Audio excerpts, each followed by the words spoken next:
The lost city of Atlantis, or the continent of Atlantis, and 7 things you probably didn't know about. How much do you know about Atlantis? Well, we know quite a lot actually on this channel because we've read the Emerald Tablets written by an Atlantean, Thoth.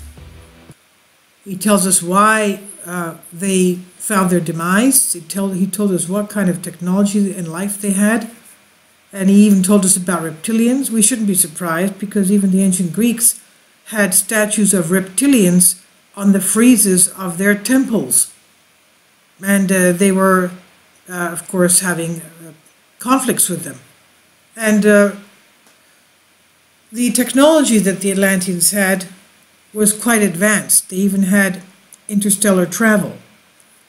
And they had knowledge of building the pyramids, spacecraft, and even after the demise of Atlantis, they had gone to various locations of the earth, rebuilding and establishing new cities with pyramids and their high technology. They used to live for thousands of years. Some people call them Anunnaki. And also, there are those today who believe that they're still around, and these UFOs that we're seeing could be theirs. Anyway, let's go and find out what this article has to say. How much do we know about Atlantis? Plato wrote a lot about Atlantis, and he was told by Solon, another Greek lawmaker, who was told by an ancient Egyptian high priest, who told him that there had been many earth cataclysms in the past. This goes along with exactly what the Hopi legends state, that we're in the 5th world after the cataclysms that have taken place. And the Atlanteans also had underground cities, luxurious underground cities, under pyramid plateaus. But here this article says, where does this story even come from?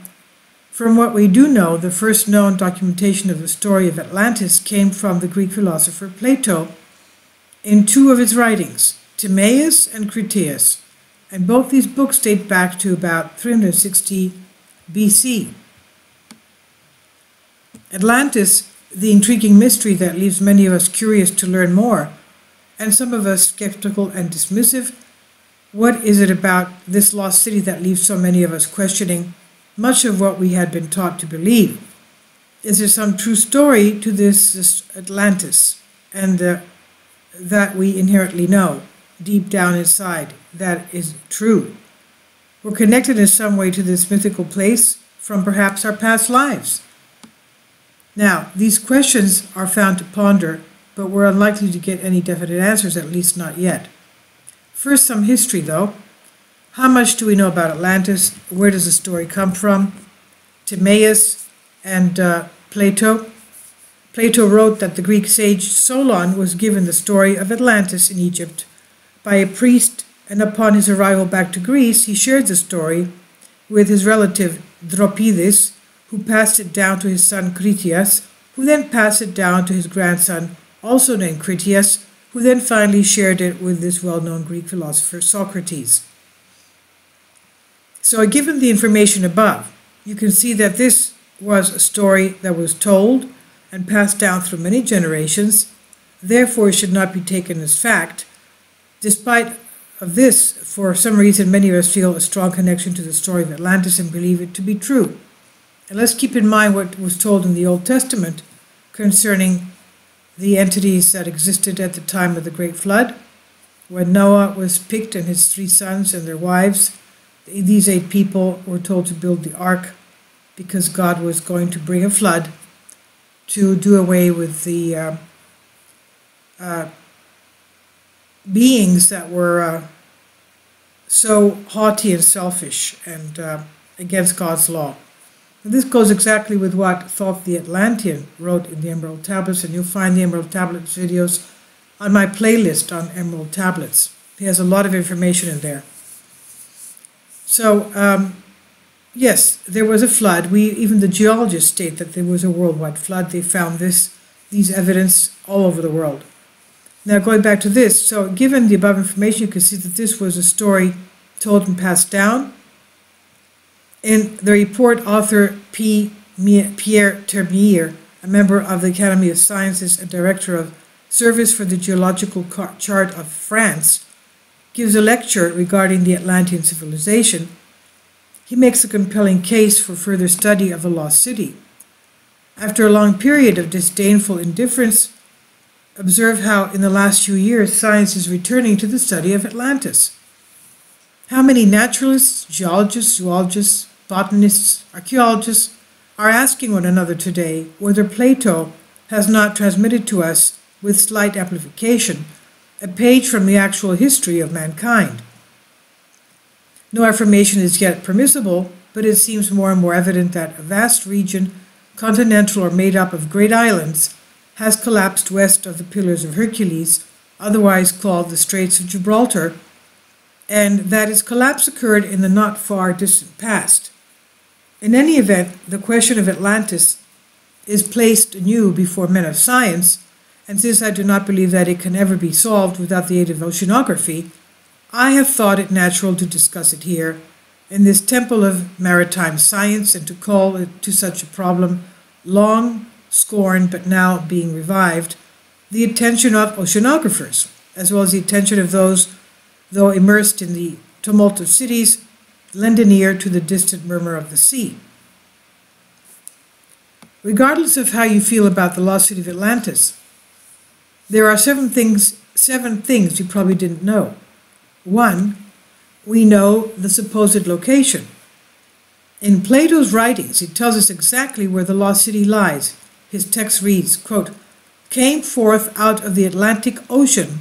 There was an island situated in front of the straits, which are by you, in reference to the ancient Greeks, called the Pillar of Hercules." End quote.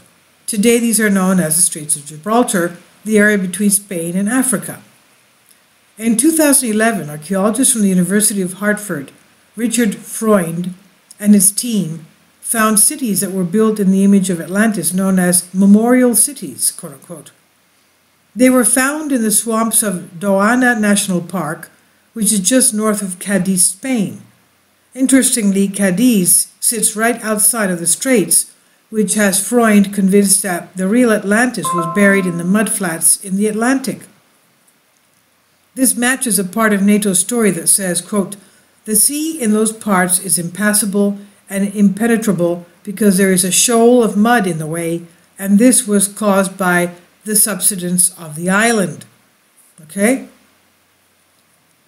The mudflats of the Atlantic. Number 2, the city of Atlantis was named after a demigod. Despite the fact that Atlantis is apparently in the Atlantic Ocean, that's not where it got its name. According to the texts, Poseidon, the Greek god of the sea, had 5 pairs of male twins with an Atlantean woman named Clito. Poseidon gave each of his 10 sons a different portion of the island to rule. His firstborn, Atlas, had the entire island and the surrounding ocean named after him. 3. We are missing half the story. While we have a complete version of Timaeus, we do not have the complete copy of Critias.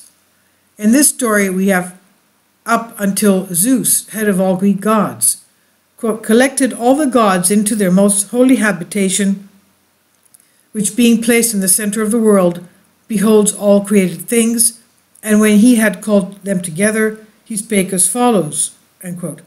And that's where it ends. Talk about leaving you on the edge of your seat. Who knows, maybe this text portion of the book was deliberately left out. It is not known whether Plato did this on purpose, or if we just never were able to find the completed version. There's also a belief that Plato either wrote or had planned on writing a 3rd book about Atlantis called Hermocrates. 4. If Atlantis were real, it would be at least 11,500 years old. As the text goes, the story of Atlantis was handed to Solon in Egypt after he wanted to draw one of the priests to speak about their oldest of tales. In order to do this, Solon told priests of the oldest Greek story that he could recall and spoke to them about the great flood and the first man. One priest responded, quote, "O Solon, Solon, there is not an old man among you. In mind you are all young. There is no old opinion handed down among you by ancient tradition, end quote. The priest continued to say that the home city of Solon, Athens, was actually much older than he thought it was. Number 5. Plato believed the story to be true. Even though, aside from hearsay, this story does not really have any solid legs to stand on in terms of physical evidence, Critias claims that this story is in fact true. Quote, then listen to the tale which, though is strange, is certainly true, having been attested by Solon, end quote. To which Socrates responds, quote, very good, and what is this ancient famous action of the Athenians, which Critias declared on the authority of Solon to be not a mere legend, but an actual fact, end quote. Number 6, Atlantis was an empire. In the story told by Plato, he tells us that Atlantis was an empire. Now, in this island of Atlantis, there was a great and wonderful empire,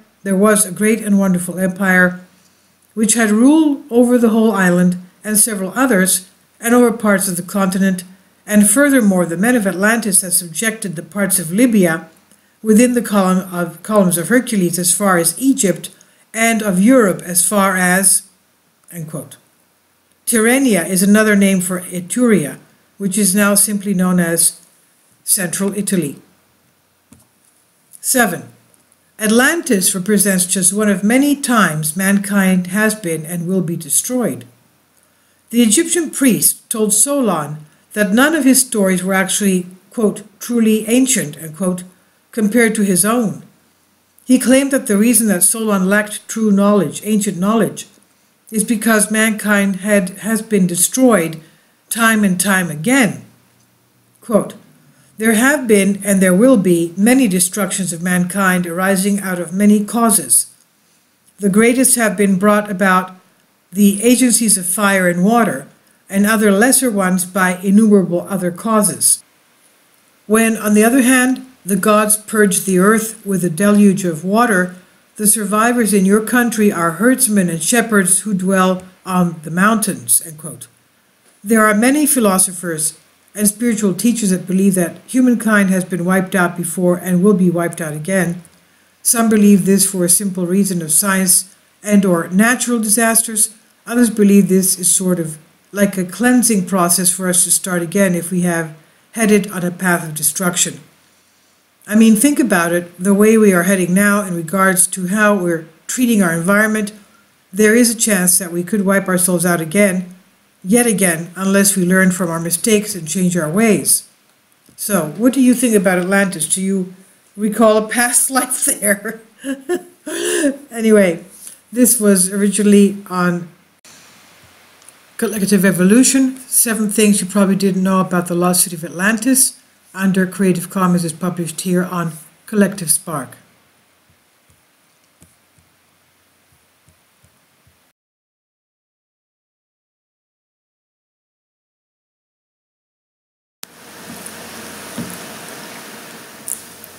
If you'd like to join me on my Patreon account, you will hear content not covered by mainstream media.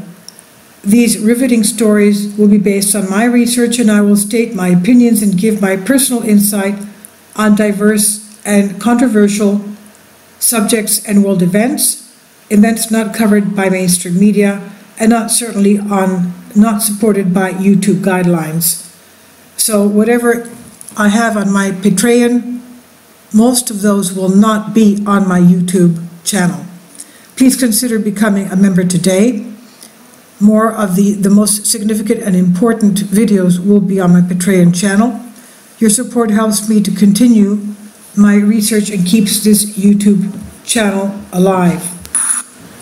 And we depend on your support, your generous charity, because we help economically challenged families here in Athens, Greece, in Kapota, and we also help the young generation with university tuition and the community around our church. Thank you.